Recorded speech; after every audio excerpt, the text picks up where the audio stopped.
benim manevi babamın ortanca oğluydu. O Doğu Türkistan davasının büyük bir mücahidiydi. O davasını ilerlemiş yaşına, bütün sıkıntılarına,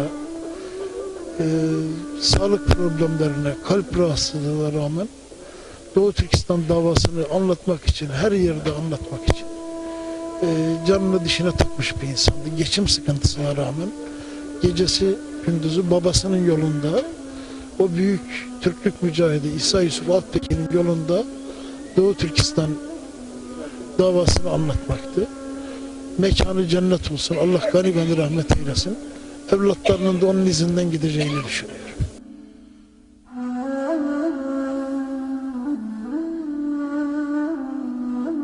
Merhum İsa Yusuf Alptekin'in oğlu olarak biliyorum ve Doğu Türkistan davasının Yılmaz savunucusu.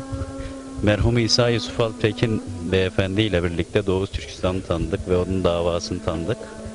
Merhumun vefatıyla birlikte, İsa Yusuf Alptekin'in vefatıyla birlikte Sayın Arslan Alptekin'den bu davanın devamını sağladı ve ondan bunu öğrendik. Bugün burada oluşumun sebebi ona bir vefa borcunu yerine getirmek ve onun bu davasına beraber olarak bizler de hizmet etmek. Çünkü biz bu davayı ondan öğrendik. Arslan Alptekin beyefendi bir Türklük mücahidiydi. Bir Müslüman Türk'ün Doğu Türkistan davasını anlatan bir neferdi.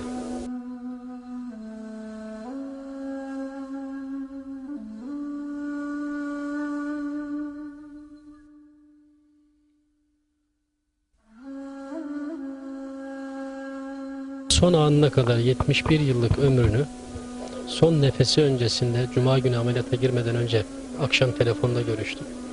Yine Doğu Türkistan davası için ne yapabiliriz, ne edebiliriz, nasıl projeleri hayata geçirebiliriz? Bunun derdiyle dertlenen bir insandı. Çok üzgünüz, ben hala inanamıyorum.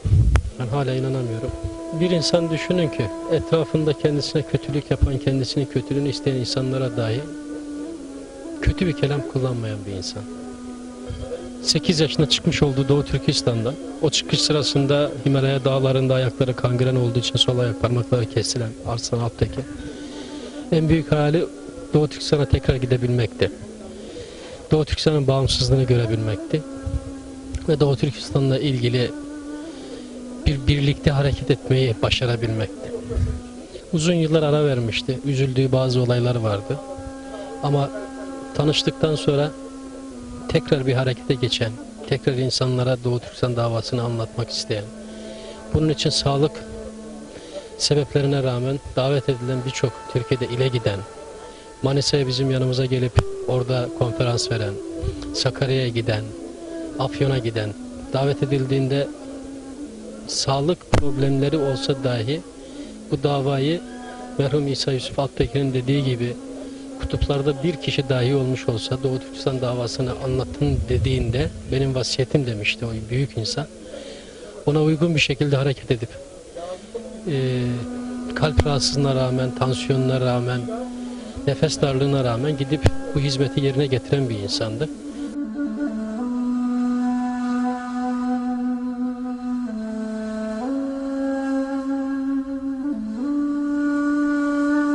Kendisinin taşıyor olduğu bayrağı umarım bundan sonra da bizler, ailesi, dostları, çocukları, sevenleri ona layık bir şekilde taşıyabiliriz.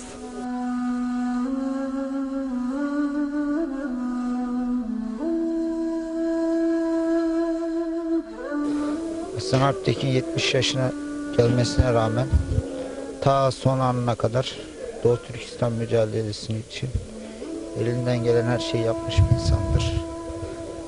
Doğu Türkistan Gençlik ve Kültür Derneği'nin onursal başkanıydı. Bizim derneğimizin kuruluş aşamasından ta ki şu günkü yapılan işlerimize kadar devamlı arkamızdaydı. Allah'tan rahmet diliyoruz.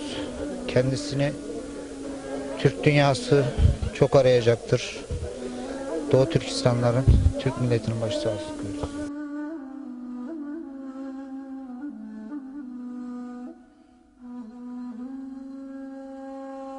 Merhum İsa Yusuf hocamızın ikinci oğlu. Büyük meşakkatlerle Türkiye'ye geldiler. Burada Doğu Türkistan davasının öncülüğünü babasından sonra yürüttü. Abileri, kardeşleriyle beraber büyük hizmetlerde bulundu. Bütün gayesi oradaki kardeşlerinin 25-30 milyon üzerindeki Doğu Türkistanlı kardeşlerimizin hürriyetine kavuşmasıydı. En büyük temennisi oydu. Onu görmeyi çok istiyordu. İnşallah kendi çocukları o günleri görür. Allah rahmet eylesin diyorum. Hepimizin başı sağ olsun.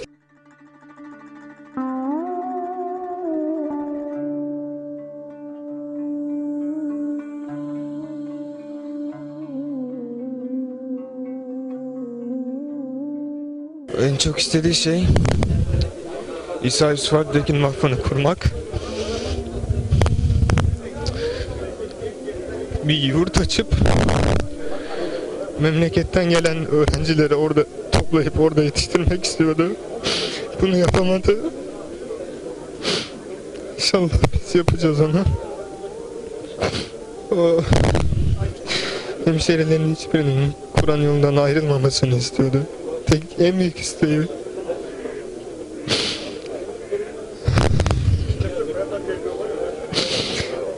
Ömrünü babası gibi geçirdi. Memleketine, milletine hizmet ederek.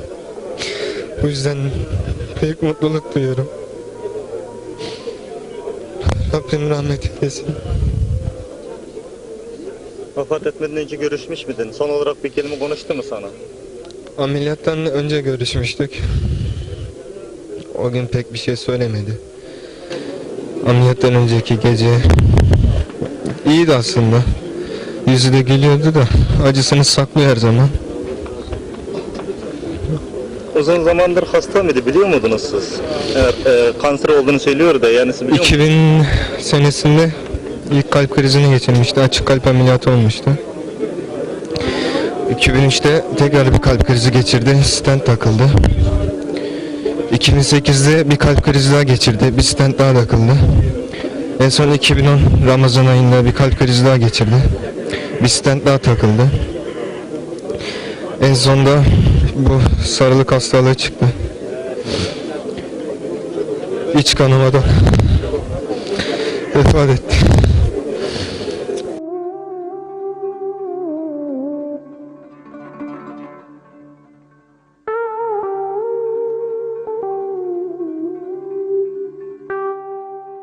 Ben 1982'de Türkiye'ye geldim. Geldiğimden günden beri babası İsa Yusuf Alptekin, oğlu Arslan Alptekin'le bugüne kadar dava arkadaşı olarak beraber dağ taş demeden beraber hizmet işleyip geldik ve çok milletine, vatanına ve hürriyetine düşkün, vatan davasının önderlerinden biriydi. Çok üzgünüz.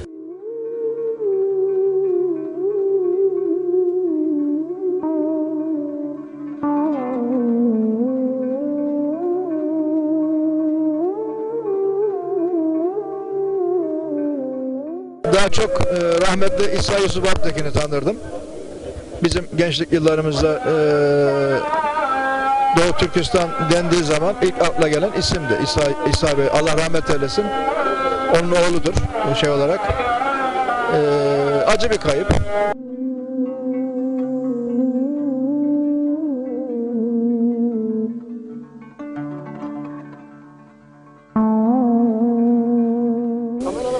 Ruhu şad olsun. Evvela söylememiz gereken ilk söz o. Rahatsızlığını biliyoruz. Çok yakından takip ettik. Aileyi de yakından tanıyoruz. İsa Yusuf Alptekin rahmetli büyüğümüzdü. Biz kendisini çok saygı duyardık. Özellikle Doğu Türkistan davasında büyük emeği var bu ailenin.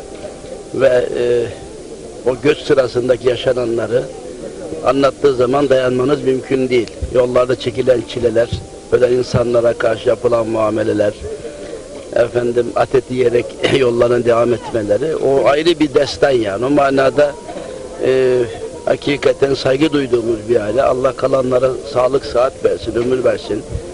Kedi ailesine de başsağlığı diliyoruz.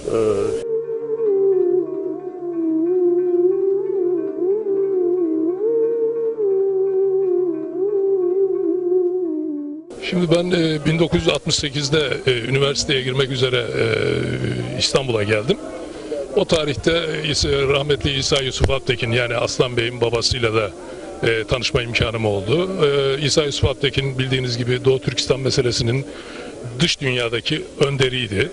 Dolayısıyla biz ondan tabii hem bu davayla ilgili yapılan çalışmalarını takip eder idik, hem mümkün oldukça o çevresinde bulunmak için çaba gösterir idik. O yıllarda ben İsa Bey'in oğullarıyla da tanışma imkanım oldu. Aslan'la da tanışıklığımız demek ki 68-69 olarak alırsak 30 yılı aşkın bir tanışıklığımız var. Zaman zaman çeşitli şekillerde, toplantılarda vesairelerde bir araya gelme imkanımız oldu. Aslan da babasının yolunu takip etti. Babasının yaptığı çalışmalara benzer çalışmaları sürdürmeye çalıştı. Son dönemde işte hastalığı nedeniyle tekrar bir araya geldik. Çok menhus bir hastalık, kötü bir hastalık ve ağır bir şey içerisindeydi. Dolayısıyla yani son günlerinde de birlikte olduk böylece.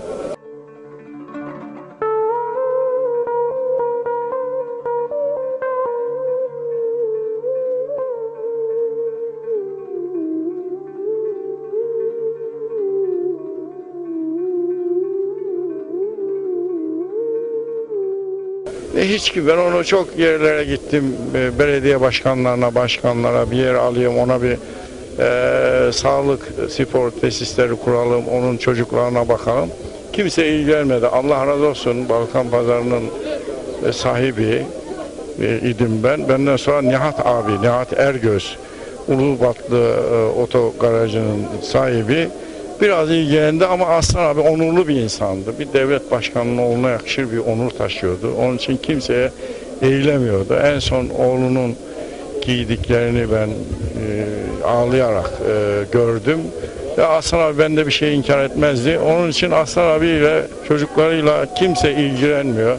Ben kahroluyorum. Benim de maddi imkanım iyi olmadığı için ilgilenemiyorum. Lütfen çocuklarına, Hacer Hanım'a ve yakınlarına sahip çıksınlar. Özellikle bizim Başbakanımız Tayyip Bey'in bu işleri iyi bildiğini, iyi bileceğini, ben onu yakında tanıyorum. Tayyip Bey büyük insan. Gerçekten dünyada onun gibi bir lider olmadığı için ona sahip çıkan, ailesine sahip çıkacağına inanıyorum. Başbakan'a götürmenizi sizden rica ediyorum. Arslan Alptekin Bey'i uzun yıllardır tanıyoruz. Aile dostumuzdu kendileri. Babası dedemin çok yakın arkadaşıydı İsa Yusuf Alptekin Bey, merhum. Arslan abi bundan bir 10 gün önce, 12 gün önce Ankara'daydı. En son görüşmemiz orada oldu.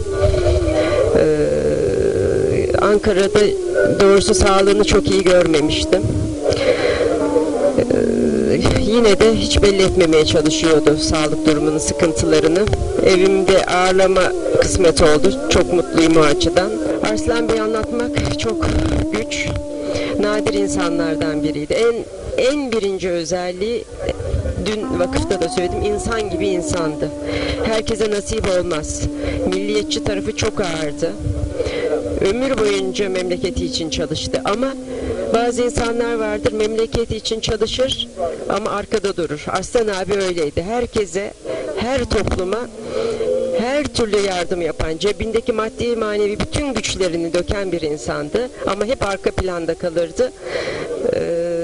İnsan yetiştirmeyi severdi. Diyeceğim çünkü bugün çok acı bir günümüz. Çok fazla bir şey söyleyemiyorum ama gerçekten son derece iyi bir insan. Milliyetçi bir insan, insan dostuydu, insan gibi insandı Arslan abimiz.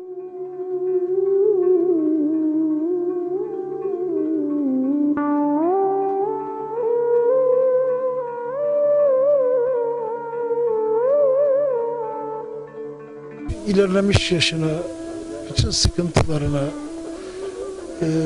sağlık problemlerine, kalp rahatsızlığına rağmen Doğu Türkistan davasını anlatmak için, her yerde anlatmak için canını dişine takmış bir insandı. Geçim sıkıntısına rağmen gecesi gündüzü babasının yolunda, o büyük Türklük mücahidi İsa Yusuf Alptekin'in yolunda Doğu Türkistan davasını anlatmaktı. Mekanı cennet olsun, Allah gani gani rahmet eylesin. Evlatlarının da onun izinden gideceğini düşünüyorum.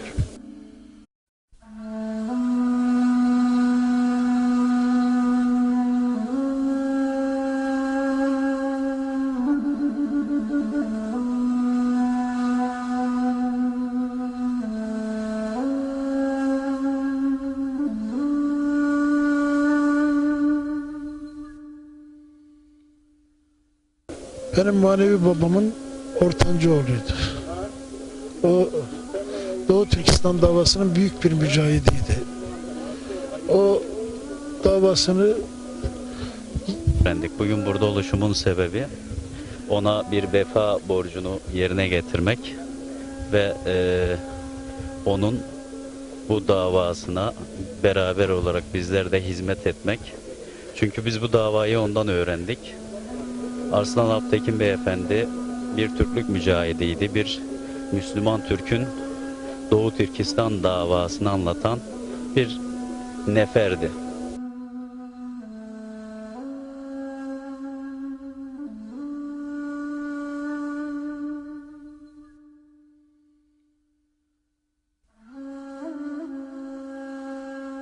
Son anına kadar 71 yıllık ömrünü son nefesi öncesinde Cuma günü ameliyata girmeden önce akşam telefonda görüştük. Yine Doğu Türkistan davası için ne yapabiliriz, ne edebiliriz, nasıl projeler hayata geçirebiliriz? Bunun derdiyle dertlenen bir insandı. Çok üzgünüz, ben hala inanamıyorum.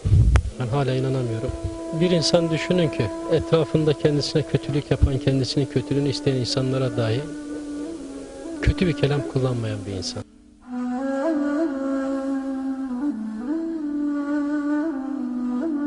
Merhum İsa Yusuf Alptekin'in oğlu olarak biliyorum ve Doğu Türkistan davasının Yılmaz savunucusu. Merhum İsa Yusuf Alptekin Beyefendi ile birlikte Doğu Türkistan'ı tanıdık ve onun davasını tanıdık.